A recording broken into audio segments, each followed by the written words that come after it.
శేషయ్య గారికి 2158వ రోజుకి మీ అందరికీ నా ప్రత్యేకమైన వందనాలు తెలియజేస్తున్నానండి. మరి మనము ఇంకా కొన్ని రోజుల్లో లెంట్ ప్రేయర్‌లోనికి మనము స్టార్ట్ అవ్వబోతున్నాము. ఆత్మీయ జీవితం మనం ఏ విధంగా ఉండాలి? మరి భస్మ బుధవారం అసలు మనం దేనికి చేసుకుంటాము? ఈ లెంట్ ప్రేయర్స్ దేనికి చేసుకుంటాము? దాని గురించి నేను కొద్దిగా చెప్పాలని ఆశపడుతున్నాను. దేవుడు నడిపించాలని కోరుకుంటూ నా వాక్యాన్ని మొదలుపెడుతున్నానండి. ఈ మధ్య కాలంలో చాలా మందికి కొన్ని కొన్ని సంఘటనలు మనము సరైన రీతిలో అర్థం చేసుకోలేని పరిస్థితిలో అయితే బుధవారం అనేది ఒక సాంప్రదాయమైన ఆచారమా? ఇది చెయ్యాలా? చెయ్యకూడదా?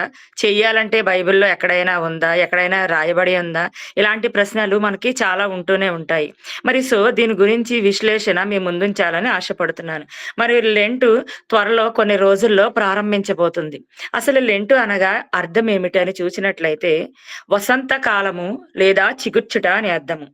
మరి ఆత్మీయ జీవితంలో వాడిపోయిన అనేక జీవితాలు ఈ ఉపవాస ప్రార్థనల ద్వారా ఆత్మీయ జీవితాలను పెంపొందించుకోవడానికి, చిగురించుకోవడానికి ఇది ఒక మనకి మంచి అవకాశముగా దేవుడిచ్చి ఉన్నాడు. అసలు లెంటు అనే పదము బుధవారం అనే ఈ పదం ఎలా వచ్చింది? ఏ రీతిగా వచ్చిందని కొన్ని నిమిషాలు మీతో మాట్లాడాలని ఆశపడుతున్నాను. సుమారు క్రీస్తు శకము 300 సంవత్సరంలో ఈ పద్ధతి అవలంబించడం ప్రారంభించారు. మనందరికీ తెలుసు. మరి మట్లాదివారం అని మనము ఒక పండుగ చేసుకుంటాము.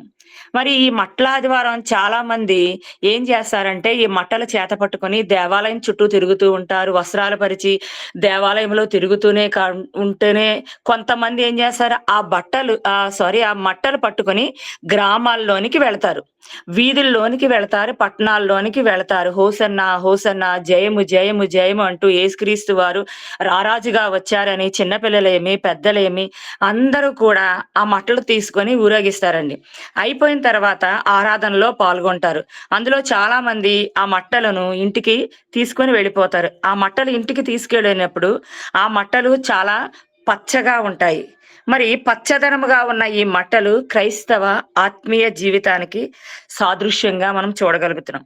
అయితే పెంతెకొస్తు దినాన యేసుక్రీస్తు వారు మట్టలాదివారం తర్వాత పునరుద్ధానము, ఆ తర్వాత వచ్చే పెంతెకొస్తు దినమున ఆ మట్టలన్నీ తీసుకొని ఒక కుప్పగా వేసి దానిని నిప్పు పెట్టి బూడిద చేస్తారండి.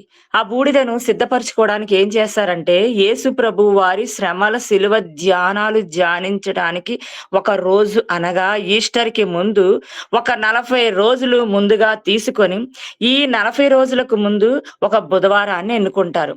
మరి ఈ బుధవారాన్ని ఏం చేస్తారంటే, బూడిదను తీసుకొని సంఘంలో ఉన్న పెద్దలు గాని, ప్రీస్టులు గాని, అక్కడ ఉన్నటువంటి వారందరూ ఆ బూడిదను వారి ముఖానికి లేదా నుదుటికి అద్దుకొని, ఇక నుంచి మనము క్రీస్తులో పశ్చాత్తాప పడడానికి, ఇక నుండి మనము క్రీస్తులో జయ జీవితము పొందుకోవడానికి 40 రోజులు మనము ఉపవాస దీక్షలు ప్రారంభించుకోవడానికి ఆ బూడిదను వారికి సిలువగా వేస్తారు. లేదా వారి నొసటనది రాస్తారు.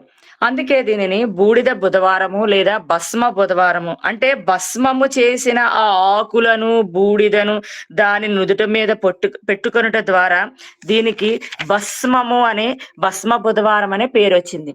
అయితే ఆదిమ క్రైస్తవ సంఘంలో కొన్ని కొన్ని పద్ధతులొచ్చినాయండి. అప్పట్లో 40 గంటలు దేవునితో గడుపుదాము.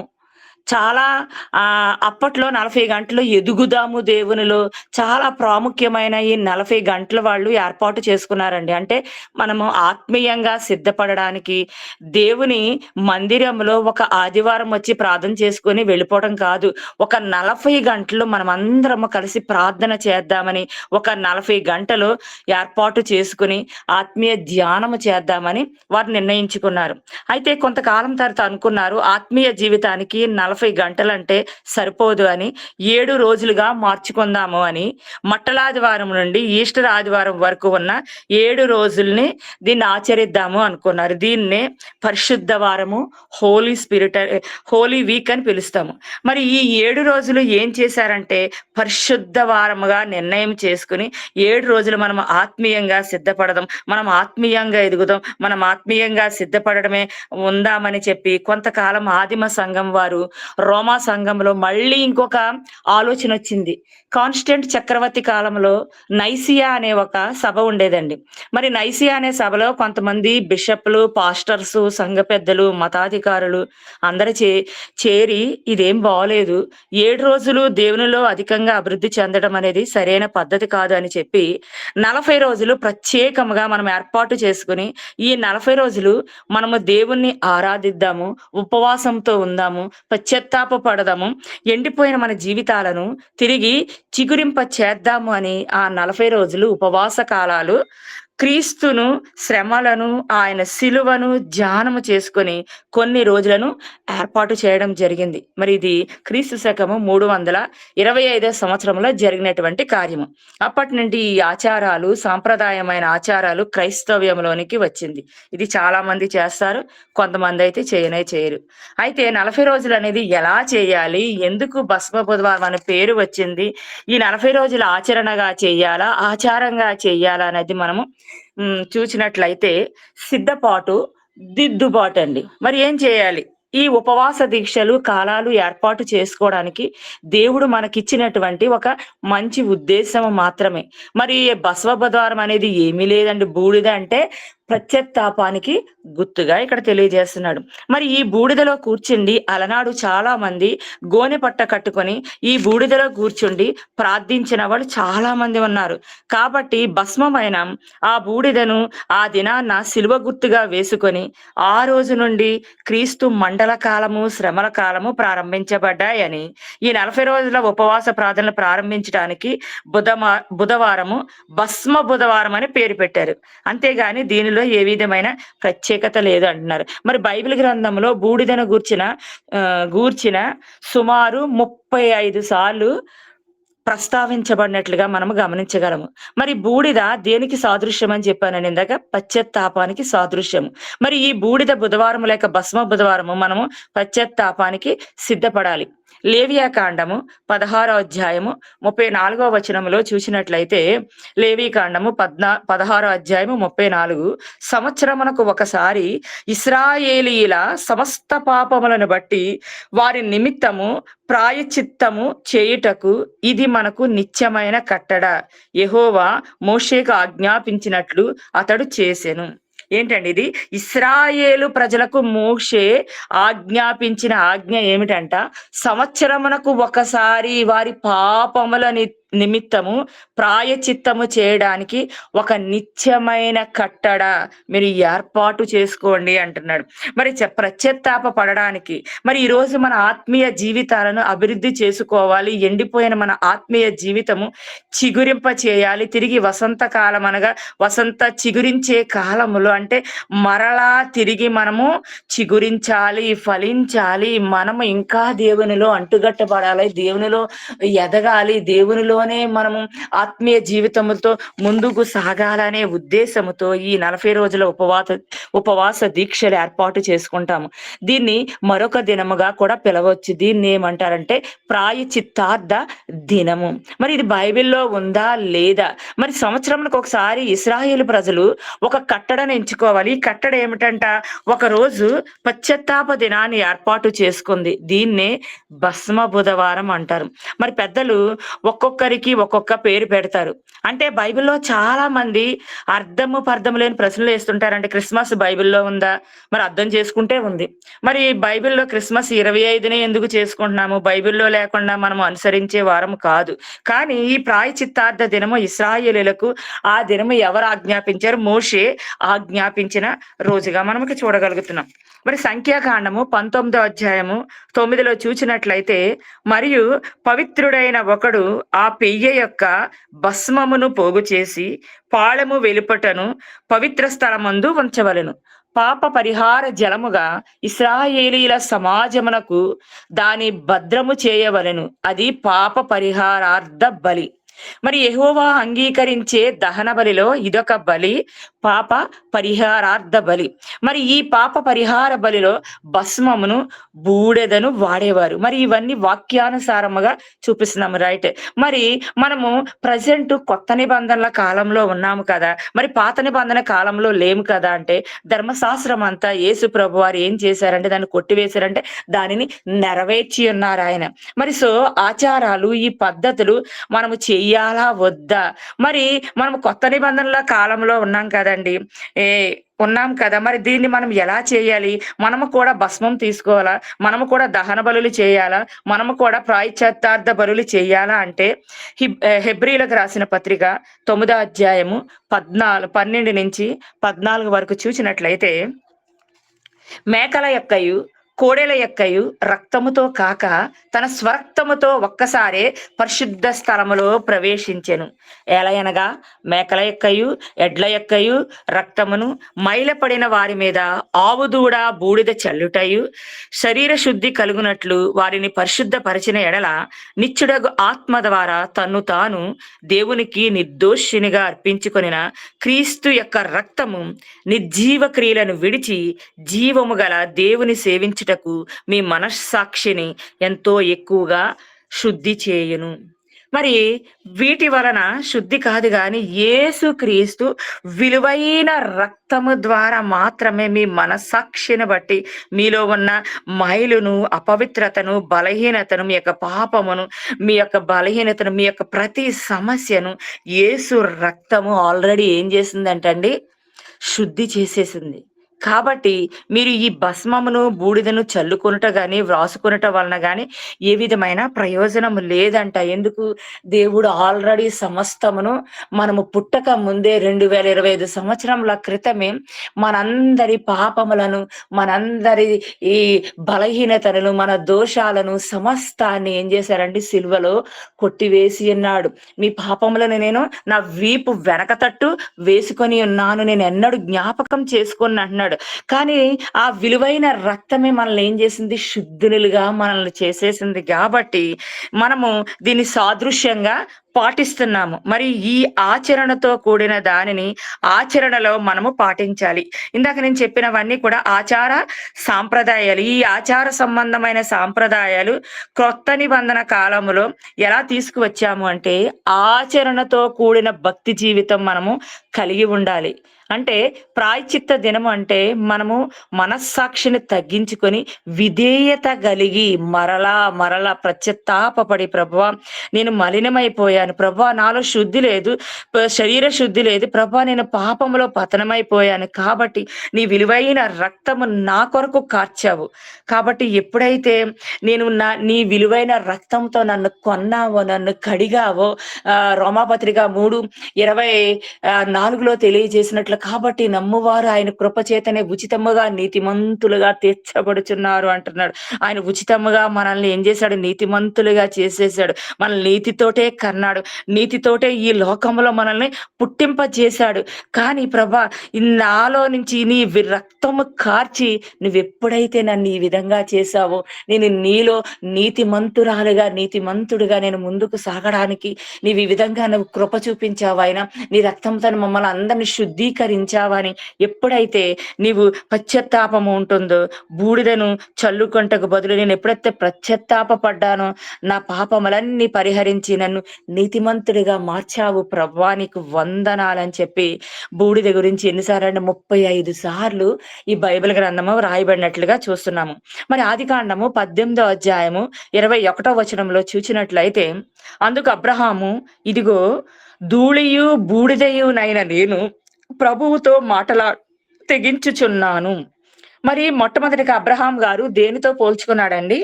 బూడిదతో పోల్చుకున్నాడు. అంటే భస్మముతో పోల్చుకున్నాడు. ఇది ఒక సందర్భం. ఏంటంటే,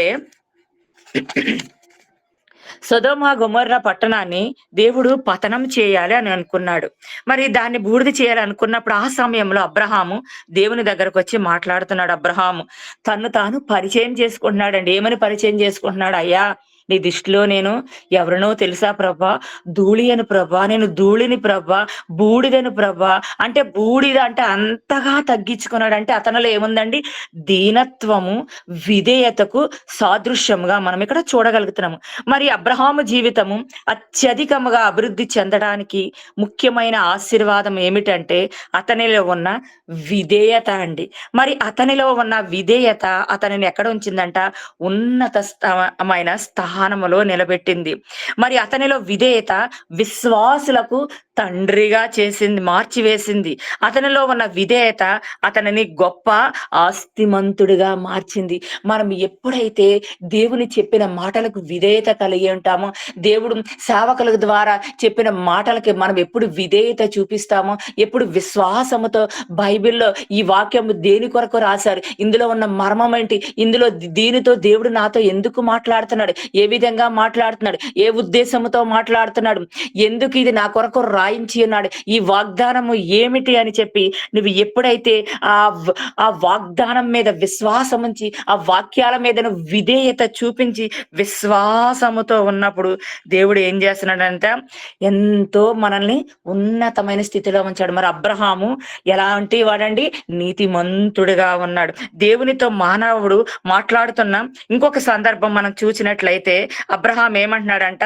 ఒక దీనత్వానికి సాదృశ్యంగా తనను తాను ఏం చేసుకుంటున్నాడు? పరిచయం చేసుకుంటున్నాడు. మరి ఈ రోజు ఇక్కడ నుండి ప్రారంభించే ఈ కాలాలు కూడా మన ఉపవాస విధేయతకు మనం సాదృశ్యంగా, మనం పశ్చాత్తాపపడడానికి సాదృశ్యంగా వీటిని మనము ఆచరిస్తూ ఉన్నాము. మరి పశ్చాత్తాపంలో మొట్టమొదటిగా మనకి ఏమి కావాలండి? విధేయత కావాలి, తగ్గింపు కావాలి. మరి విధేయత లేకుండా, తగ్గింపు లేకుండా మనము ప్రార్థన చేస్తే ఆ ప్రార్థన అంట మళ్ళీ మన ఎదలోనికే వస్తుందంట. మన ఎదలోనికే వస్తుంది. మరి మనము విధేయత కలిగి ఉండడానికి ఉపవాసము, తగ్గింపుతో దేవునితో గడపడానికి ఈ ఉపవాసము మనకి ఉపయోగపడుతుంది. మరి ఉపవాసం అంటే ఏదో మనం కడుపు మార్చేసుకోవడం కాదండి. మన శరీరాలు దేవుని దగ్గర వంగడానికి, మన శరీరము దేవుని దగ్గర విధేయత కలిగి ఉండడానికి, ఆయనలో మనము ప్రభా నేను ఈ విధముగా జీవించాలి నీ కొరకు, నేను ఈ విధంగా నీ కొరకు నీ సాక్షిగా ఉండాలని మనల్ని తగ్గించుకోవడానికి, విధేయత చూపించడానికి ఈ 40 రోజుల ఉపవాస దినాలను మనము తగ్గింపుతో చేస్తూ ఉంటాము. అలాగే ఇంకొక భక్తుడిని చూసినట్లయితే యోబు గ్రంథము 42వ అధ్యాయము 6వ వచనంలో చూసినట్లయితే, కావున నన్ను నేను అసహించుకొని ధూళిలోను బూడిదలోను పడి పశ్చాత్తాపపడుచున్నాను. మరి ఇది యోబు చెప్పిన మాటలండి. ఇందాక చెప్పింది ఎవరు? అబ్రహాము గారు చెప్పారు. ఇప్పుడు యోబు గారు చెప్తున్నారు. నేను బూడిదని అన్నాడు. నేను ఇక్కడ యోబు కూడా మాట్లాడుతున్నాడు బూడిద అనే అంశం మీద. ఏమని మాట్లాడుతున్నాడండి? 38వ అధ్యాయం నుండి చూస్తే దేవుడు యోబుతో మాట్లాడుతున్నాడు. మరి 38వ అధ్యాయం నుండి 39, 40, 41 ఇదంతా దేవుడితో మాట్లాడుతున్నాడు. మరి 42వ అధ్యాయం చూస్తే యోబు దేవునితో మాట్లాడుతున్నాడు. మరి ఇప్పుడు ఏం మాట్లాడుతున్నాడంట యోబు? 42 అధ్యాయము 5వ వచనములో, వినికిడి చేత నిన్ను గూర్చిన వార్త వింటిని, అయితే ఇప్పుడు నేను కనులారా నిన్ను చూచుచున్నాను అంటున్నాడండి. మరి పై వాక్యాన్ని చూస్తే, అయ్యా నీ మాటలు విన్నప్పుడు వినికిడి చేత నీ మాటలు నేను వినినప్పుడు నేను కనులారా చూచుచున్నాను కాబట్టి నేను ఇప్పుడు ఏం చేస్తున్నానంట? పశ్చాత్తాపపడుచున్నాను అంటున్నాడు. మరి ఇక్కడ 3 అంశాలు కనపడుతున్నాయండి. ఏమిటంట? నేను పశ్చాత్తాపపడడానికి కారణం ఏంటంట? మొట్టమొదటి మాట, నేను విన్నాను అంటున్నాడండి యోబు గారు. నిన్ను గూర్చి విన్నాను అంటే ఏంటంట? వినుట వలన మనకి ఏం కలుగుతుందంట? వినుట వలన విశ్వాసము కలుగును. అది క్రీస్తును గూర్చిన మాట వలన మాత్రమే కలుగునండి. మనం రకరకాల అన్ని లోకంలో వింటూ ఉంటాము, రకరకాల విషయాలు వింటాం. దాని వలన ఏమీ ప్రయోజనం లేదు. నేను వినుట వలన విశ్వాసము కలుగును. అది క్రీస్తుని గురించి మాత్రమే మనం వింటే, ఆ వాక్యాన్ని వింటే, ఆ వాక్యాన్ని నెమరవేసుకుంటే, ఆ వాక్యాన్ని మన హృదయంలో భద్రపరుచుకుంటే, ఆ వాక్యములో మనం ధ్యానిస్తూ ఉంటే, ఆ వాక్యాన్ని సేవకులు చెబుతున్నప్పుడు వింటూ ఉంటే, దేవుని మాటలు మనం వింటూ ఉంటే అది ఎలాంటిదంట? జుంటి తేనె దారల కంట మధురమైనది ఆయన వాక్యము. ఆ వాక్యాన్ని విన్నప్పుడంట ఏమవుతుందంట? మన జీవితాలు ఆశీర్వదింపబడతాయి, మన జీవితాలు ఫలవంతముగా ఉంటాయి, మన జీవితాలు అభివృద్ధి చెందుతాయి. చాలా మంది ఏ విషయంలో చాలా మంది కార్యాలు జరగవు, చాలా మంది జీవితాల సాక్ష్యాలు ఉండవు, చాలా మంది నిస్సారమైన జీవితం జీవిస్తూనే ఉంటారు. ఎందుకంట చాలా మంది వినకపోవడం వలన, దేవుని మాటలు వినడం వలన మనలో ఏమొస్తదంటే అండి, నిజమైన పశ్చాత్తాపం రాదంటే ఎప్పుడైతే నువ్వు దేవుని మాటలు వింటావో, దేవుని మాటలు నెమరవేసుకుంటావో, దేవుని మాటలను నువ్వు ఎప్పుడైతే రుచి చూస్తావో, అందులో ఉన్న శక్తిని నువ్వు ఎప్పుడైతే తెలుసుకుంటావో, ఆ మాటలు వినిన వెంటనే మనకేం చేస్తదంట, ఆయన మాటలు మన చెవికి ఎలా ఉంటాయంట, ఆయన చల్లనైన, మెల్లనైన స్వరంతో మాట్లాడినప్పుడు మనం ఎలాగా అంట, వినవలసిన వారమై ఉండాలంట. వినడానికి మనము వేగిరపడాలంట. వినడానికి మన చెవులను రిక్కించి చూపించాలంట. మరి అందుకనే దేవుడు ఏం చెప్తున్నాడు, ఆత్మ సంగములతో చెప్పుచున్న మాట చెవిగలవాడు వినుగాక అంటున్నాడండి. యోబు గారు ఇక్కడ ఏమంటారంట, వినికిడి చేత నిన్ను గూర్చిన వార్త వింటిని గనుక ఇప్పుడు నేను కనులారా నిన్ను చూచుచున్నాను. రెండవ మాట ఏమంటున్నాడండి, వినిన తర్వాత నేను నిన్ను కనులారా చూచాను కాబట్టే నేనేం చేస్తున్నాను, పశ్చాత్తాపపడ్డాను అంటున్నాడు. మరి రాజు అయిన ఉజ్జియా మరణించిన తర్వాత యెషయా ఒక దర్శనం చూశాడండి. యెషయా గ్రంథము 6:1 అధ్యాయములో యెషయా దర్శనం చూస్తున్నప్పుడు ఆయన ముఖబింబము చూశాడు, ఆయన వస్త్రాన్ని చూచాడు, ఆయన తేజస్సును చూచాడు, అత్యున్నతమైన సింహాసనము చూచాడు.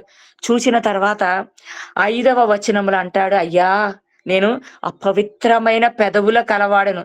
పశ్చాత్తాపం ఎప్పుడొచ్చిందండి, దేవుని చూచిన తర్వాత యెషయా ఏమంటున్నాడు, అయ్యో నేను అపవిత్రమైన పెదవులు కలవాడను ప్రభా, అపవిత్రమైన జనుల మధ్య నేను నివసించి వాడను. అయ్యో నేను ఆరాధించుటకు సరైన వాడను కాను, తగిన వాడను కాదు అంటున్నాడండి. మరి పశ్చాత్తాపం కావాలి అంటే ఏం చేయాలంట, ముందు ఆయన గురించి వినాలి, తర్వాత ఆయనను చూడాలి అండి. అందుకే యోబు